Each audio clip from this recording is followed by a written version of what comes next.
మన ప్రభువు సర్వకృపానిధి అయిన దేవుడు, కనికర సంపన్నుడు, గొప్ప దేవుడైన యేసుక్రీస్తు నామమున అందరికీ వందనాలండి. అందరికీ వందనాలు, దేవునికి స్తోత్రాలు. దేవుడు మనకిచ్చిన ఈ నూతన దినమును బట్టి, ఈ నూతన కృపను బట్టి మన గొప్ప దేవునికి సమస్త మహిమ ఘనత ప్రభావములు చెల్లునుగాక. ఈ నూతన దినము కొరకు మన దేవుడు మనకిచ్చిన వాగ్దానము కృపావార్త. కీర్తనల గ్రంథము 31వ కీర్తన 21వ వచనం.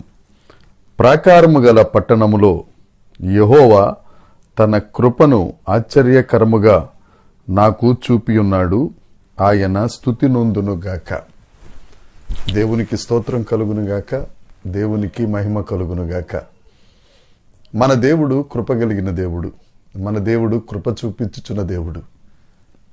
నేను ఇట్టి రీతిగా ఉన్నానంటే కేవలం నా శక్తి కాదు, నా బలం కాదు, ఆ దేవుని యొక్క కృపే.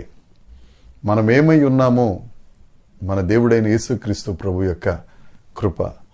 ఆ దేవుడు ఈ దినం కొరకు మనందరికి ఇచ్చిన వాగ్దానం, ప్రాకారం కలిగిన పట్టణంలో యేసయ్య మనకు కృప చూపుతున్నారు.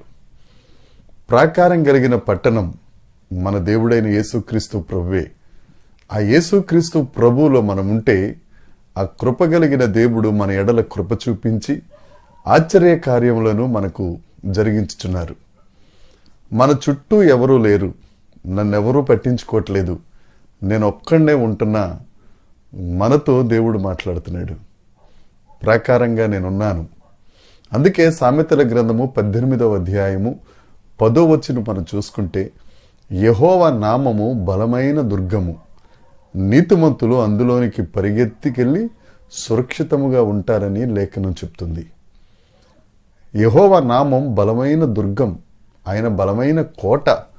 ఆ కోటలో, ఆ ప్రాకారం కలిగిన పట్టణంలో మన దేవుడు మన మీద కృప చూపిస్తున్నారు. మనం ఏదైతే లేదనుకుంటున్నామో, మనం ఎక్కడైతే ఒంటరిగా ఉన్నాం అనుకుంటున్నామో, మనల్ని ఎవరూ పట్టించుకోవట్లేదు అనుకుంటున్నామో, అలా బాధపడుతున్న నీతోనే దేవుడు మాట్లాడుతున్నాడు.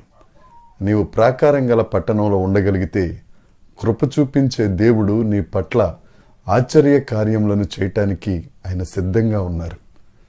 యెషయా ప్రవక్త 9వ అధ్యాయంలో చెప్తారు కదా, మన దేవుడు ఆశ్చర్యకరుడైన దేవుడు, అద్భుతకరుడైన దేవుడు. ఆ ఆశ్చర్యకరుడైన యేసయ్య నీవు ఊహించలేని కార్యాలు, నీ ఊహకు అందలేని గొప్ప కార్యాలు నీ జీవితంలో జరిగించగలిగిన, కృప చూపించగలిగిన శక్తివంతుడైన. నువ్వు ఆ ప్రాకారంలో ఉంటే చాలు, ఆ బలమైన దుర్గంలో నువ్వు ఉంటే చాలు, నువ్వు సురక్షితంగా ఉంటావు. అంతేకాదు, దేవుడు నీకు కృప చూపిస్తాడు, ఆశ్చర్య కార్యాలు చేస్తాడు.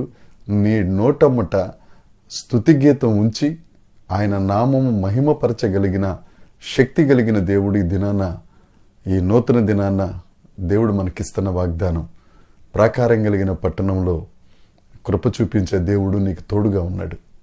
నువ్వు దిగులు చెందవలసిన అవసరం లేదు, బాధపడవలసిన అవసరం లేదు. ఎవరున్నా ఎవరు లేకపోయినా యేసయ్య నీకు తోడుగా ఉన్నాడు. యేసయ్య నీతోనే ఉన్నాడు. యేసయ్య నీ కొరకు ఆశ్చర్య కార్యములు చేయటానికి సిద్ధంగా ఉన్నాడు. నా ప్రియ సహోదరి సహోదరుడా, ఆ ప్రాకారం కలిగిన పట్టణంలోనికి, ఆ యేసయ్యలోనికి, ఆ రక్తపు కోటలోనికి పరిగెత్తుకొచ్చి దేవుడు నీ పట్ల కృప చూపిస్తారు. ఆశ్చర్యకరంగా నీ జీవితాన్ని అనేకులకు ఆశీర్వాదకరంగా మారుస్తారు. దేవుడి మాటలు దీవించునుగాక. దేవుని కృప మనందరికీ తోడై ఉండునుగాక. దేవుని నామ మహిమపరచబడునుగాక. ఆమేన్, ఆమేన్, ఆమేన్.